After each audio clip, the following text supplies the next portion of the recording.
बहुत समय पहले की बात है।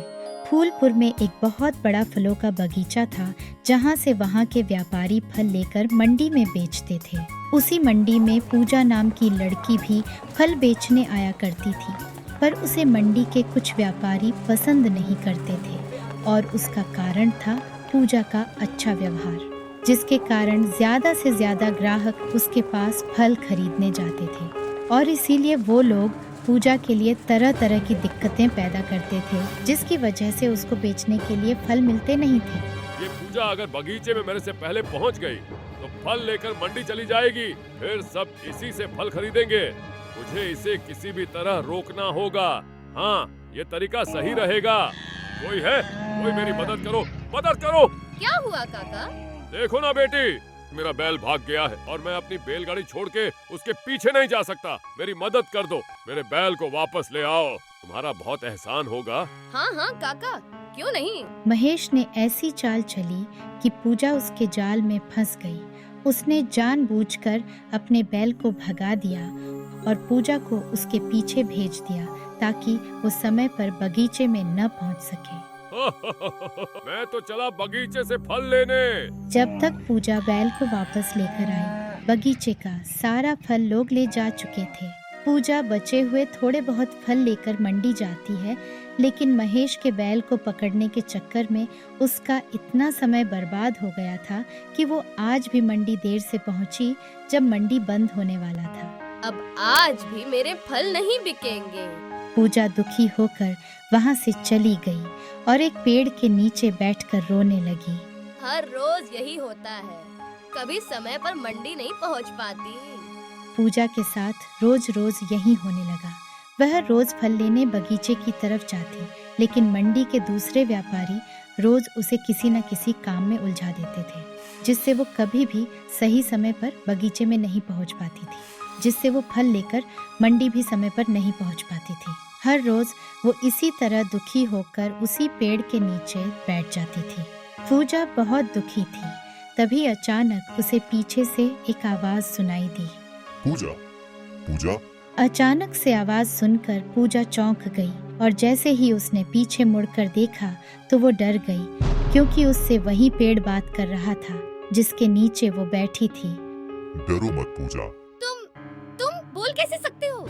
मैं एक जादुई पेड़ हूँ और मैं तुम्हारी मदद करना चाहता हूँ। जादुई पेड़? हाँ, और मैं तुम्हारी परेशानी जानता हूँ कि कैसे तुम्हें लोग बगीचे में पहुँचने से रोकते हैं। वह तुम्हारी मदद करने के स्वभाव का गलत फायदा उठाते हैं, इसीलिए मैं तुम्हारी मदद करूँगा। मदद? पर कैसी मदद? तुम्हें मंडी में बेचने के लिए फल चाहिए ना, वो मैं तुम्हें दूंगा, वो भी जितनी और जैसे फल चाहो उतनी। पर आप पर तो एक फल भी नहीं लगा है। वो भी आ जाएंगे। जैसे ही पेड़ ने ऐसा कहा, उस पेड़ में तरह तरह के फल आने लगे। पूजा ये देख आश्चर्यचकित हो गई। पूजा, तुम रोज जितने चाहो उतने फल मुझसे ले जा सकती हो। इससे तुम मंडी समय पर पहुंचकर अपने फल आराम से बेच सकती हो। पूजा ये देख के खुश हो गई। अब वो रोज उस पेड़ के पास जाती थी और अपनी पूरी टोकरी तरह तरह के फलों से भरकर मंडी में बेचने चली जाती थी। उसके फल इतने ताज़े और खूबसूरत रहते थे कि सारे लोग उसी से फल खरीदने लगे। ये देखकर बाकी व्यापारियों को जलन होने लगी। महेश को पूजा पर शक होने लगा, क्योंकि अब वो फल लेने बगीचे में भी नहीं जाती थी। इतने सारे ताजे फल पूजा को रोज कहाँ से मिलते हैं? अब ये बगीचे में भी नहीं जाती। जरूर कोई बात है, इसका पीछा करने से ही असली बात का पता चलेगा। अगले दिन महेश ने पूजा का पीछा किया और उसने देखा पूजा फिर से उसी पेड़ के पास जाकर उससे बातें करने लगी। पेड़ भाई, मैं फल लेने आ गई, कृपया मुझे ढेर सारे फल दे दो। ऐसा बोलते ही पेड़ में ढेर सारे फल आ गए। महेश ये देखकर हैरान हो गया। वह चुपचाप पूजा को देखता रहा। तो ये है असली राज, पूजा को फल ये जादुई पेड़ देता है। ये देखकर महेश ने एक योजना बनाई। अगर ये पेड़ मुझे मिल जाए तो मुझे रोज रोज फल लेने के लिए बगीचे में नहीं जाना पड़ेगा। पूजा के जाने के बाद महेश भी उस जादुई पेड़ के पास गया और उसने वही बोला जो पूजा ने बोला था।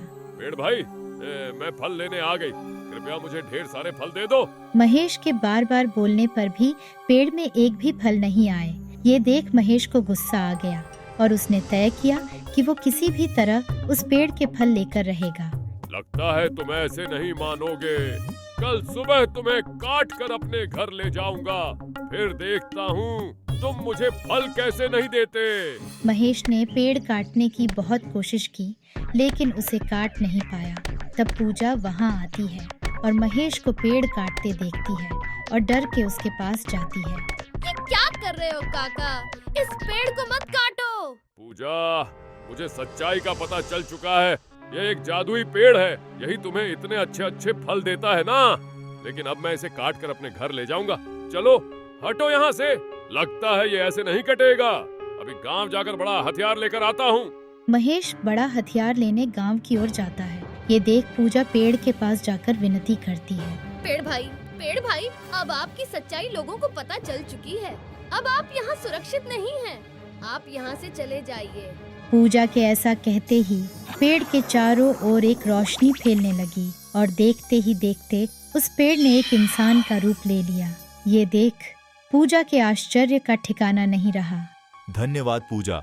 मैं परीलोक का एक राजकुमार हूँ। बहुत साल पहले मैंने गलती से एक ऋषि की तपस्या भंग कर दी थी और उन्होंने मुझे पेड़ बनने का श्राप दिया था और कहा था कि जब तक कोई मुझे खुद अपने मन से यहाँ से वापस जाने को नहीं कहता, तब तक मैं पेड़ ही बना रहूंगा।